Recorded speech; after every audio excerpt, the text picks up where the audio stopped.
Hello guys, gusto ko lang i-compare yung chicken ng McDonald's, which is ito yung chicken ng McDonald's, and then yung chicken ng Jollibee. So ito naman ang chicken ng Jollibee, which is the Chicken Joy. So rice is ito yung rice ng Jollibee, and this is the rice of McDonald's. So same sila.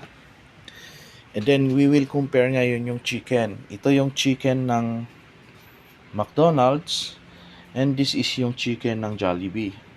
So i-compare natin kung anong mas malaki. So ngayon, yung improve na daw ang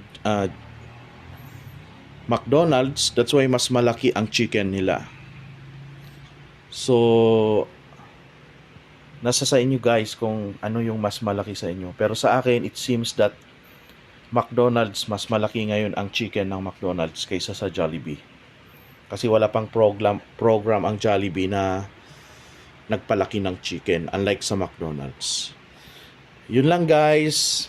Salamat. New information lang to. Bye.